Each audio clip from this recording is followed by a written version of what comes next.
This is how I got this amazing 1-to-7 risk-reward ratio trade on S&P 500. So in this video, I'm gonna show you how I did it from A to Z. So let's start right now. So first things first, this is a sell that happened just a few hours ago, as you can see right here. So it smashed the take profit final for 1-to-7. So let me just explain you how I did it. So first things first, I need to identify our bias. So as you can see right here, I have a lot of markups, but if I just delete everything and we start from scratch, I will be deleting my alerts as well, so you will see everything clearly. We were overall really bearish on S&P 500. As you can see, we had this really bearish momentum for a while already, and the last break of structure that happened to the downside was exactly right here. So this created a range from this high and this low.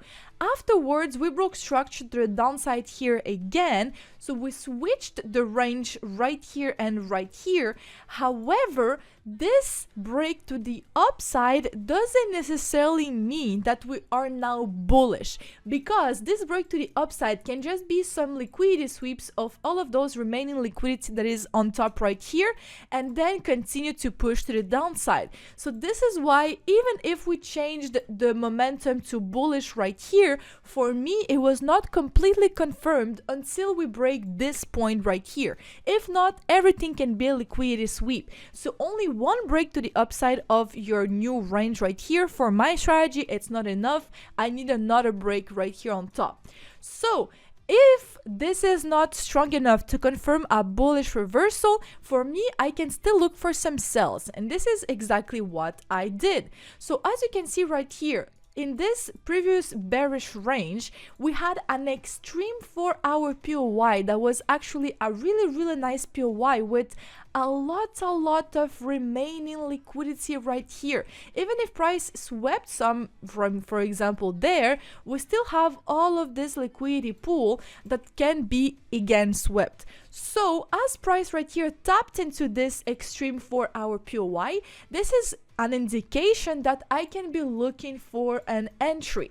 And as you can see right here, 4-hour POY, this is the extreme 4-hour POY in this bearish range with a lot of inducement, so I will be able to look for my refinement for my entry.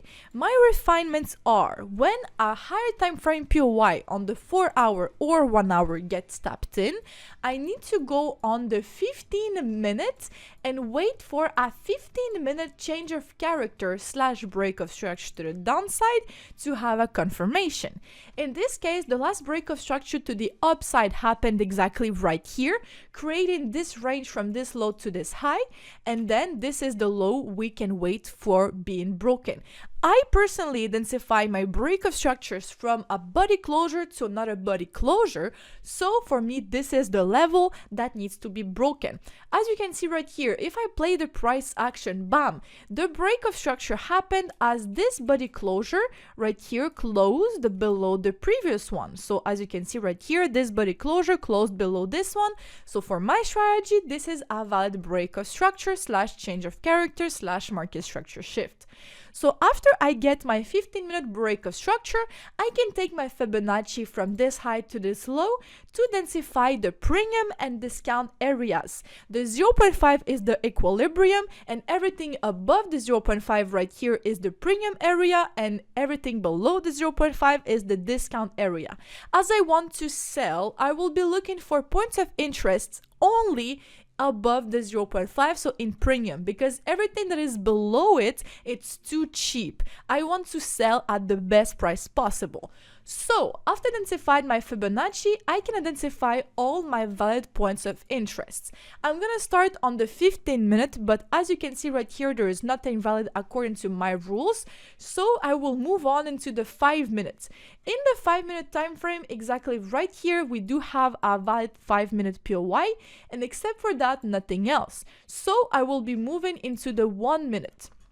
In this case, in the 1 minute, we have this 1 minute POY that is a valid POY, and right here we have another 1 minute POY that is a valid POY, exactly right here, this blue candle. And except for that, let me see if we have anything else. Indeed, we have this as well, 1 minute POY. and except for that, we have nothing else. So the most extreme POY is this 5-minute one, as you can see right here. So this is the highest POY that you will be able to look for an instant entry. So this means that you can place your limit exactly right here, stop loss above the high, and take profit final would be at the hourly low right here. But as you can see right here, the risk to reward ratio is bad. For my strategy, less than 104 risk to reward ratio at the final take profit, it's considered bad. So the solution would be to wait for a 1-minute break of structure at any of those POYs to wait for a refinement. So this is exactly what we're gonna do. So when a POY will be mitigated, we will wait for a 1-minute structure break, and then we will look for a refinement to have a better risk to reward ratio. In this case, the first POY right here got completely destroyed. As you can see right here, we just closed above the POY. So for me, this is invalidated. And later on, bam, we tapped into this POY. And as you can see right here, this one didn't get invalidated as we closed inside the POY. We came really close to close above, but we didn't. So it's still valid. So then I will wait for a 1-minute break of structure to the downside to have my confirmation. Exactly the same thing as I did on the 15-minute, but now on the 1-minute instead. And then, bam, we got the break of structure to the downside. So really simple, I'm going to identify my new most extreme 1-minute POY in this range and take my refined entry here. Stop loss will only be above this high, something like this, adding a few pips for liquidity sweeps and for spreads, and same thing for the entry. The take profit number 1 will be at a 1:3 risk to reward ratio, so somewhere around right here, and the take profit final would be at the hourly low, so the hourly low will be somewhere right here. So this is how the trade looks like, as you can see, for around a 1:6, 1:7 risk to reward ratio.